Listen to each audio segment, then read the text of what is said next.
Hello everyone. तो आज के इस लेक्चर में हम बात करने वाले हैं आर्थिक नीतियों के बारे में। देखिए, अर्थव्यवस्था में जो आर्थिक नीतियां हैं वो दो प्रकार से बांटी गई हैं। जैसे कि हम जनरली जो इम्पोर्टेंट रूप से पढ़ते हैं वो दो तरीके की नीतियां होती हैं, और इसमें एक हम पढ़ते हैं मौद्रिक नीतियाँ,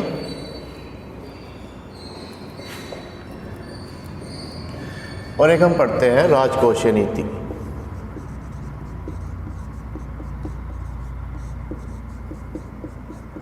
अब इन दोनों में डिफरेंस क्या है?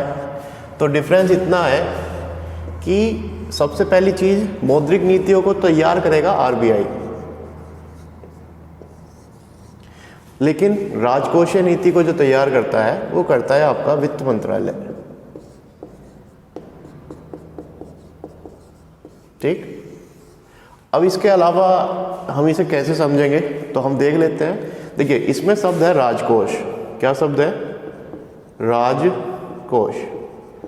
अब राजकोष मतलब एक देश का कोष जहां हम पैसा इकट्ठा करते हैं। तो वो हम किस रूप में करते हैं? जैसे हमारे पास कुछ निधियां हैं, जैसे संचित निधि है ना, आकस्मिक निधि, और एक और है। तो इस तरीके से हम इन निधियों में पैसा जमा करते हैं। इन निधियों में पैसा जमा भी होता है और इनमें से निकाला भी जाता है। ठीक है। तो अगर हम राजकोषीय नीति को सिंपल शब्दों में बताना चाहें तो हम कह सकते हैं राजकोष में से धन की निकासी तथा धन के जमाव,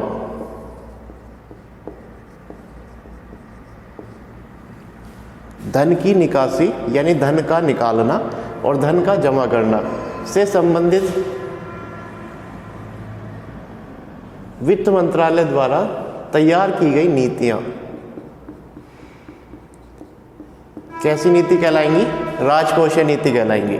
अब इसमें धन की निकासी की अगर हम बात करें तो धन की निकासी होती कैसे है? एक गवर्नमेंट बजट प्रस्तुत करती है कि इतना पैसे की रिक्वायरमेंट है, उसके अकॉर्डिंग पैसा निकलता है। और भी तरीके से निकलता है, जैसे इंटरनेशनल लोन्स होते हैं उनके चुकाने के लिए, या फिर आपातकाल में पैसा निकल सकता है। तो धन की निकासी तरह तरह से होती है, लेकिन हमें जो समझना है वो ये समझना है फिलहाल कि राजकोषीय नीति है क्या।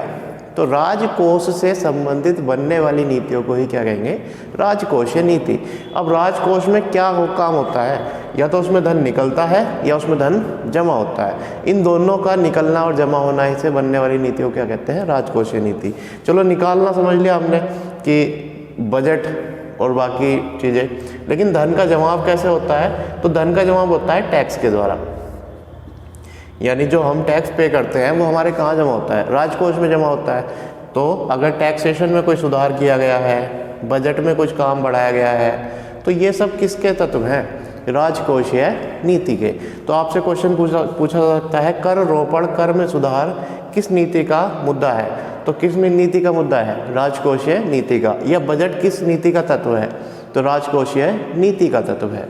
अब उसके बाद जैसे हम बात करते हैं मौद्रिक नीति की, तो मौद्रिक नीति को आरबीआई तैयार कर रहा है। और आरबीआई किससे संबंधित होगा? बैंकों से। अब बैंकों में जो नीतियां तैयार होती हैं, जैसे इसमें हम कह देते हैं CRR, SLR, BR और RR, और ये बहुत सारे हैं, RRR, MSF, OMO, ये काफ़ी सारी चीज़ें हैं।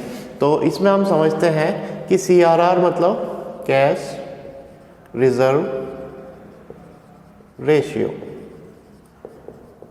अगर आपसे पूछा गया मुद्रा नगद आरक्षित अनुपात किस नीति का तत्व है? तो नगद आरक्षित अनुपात यानी कैश रिजर्व रेशियो किस नीति का तत्व है? मौद्रिक नीति का। वैसे ही SLR यानी statutory liquidity ratio. BR bank rate, RR repo rate, RRR reverse repo rate, CRR ये हो गया। यानी यहाँ से रिलेटेड जो भी चीज़ें होंगी अब आपसे अगर क्वेश्चन पूछते भी है कि राजकोषीय नीति में क्या है, तो राजकोष से संबंधित बनने वाली नीतियों को राजकोषीय नीति कहते हैं और मौद्रिक नीतियाँ मुद्रा से संबंधित बनने वाली नीतियों को मौद्रिक नीति कहते हैं। राजकोषीय नीति को वित्त मंत्रालय तैयार करता है और मौद्रिक नीति को RBI तैयार करता है। Okay, that's it for today, thank you.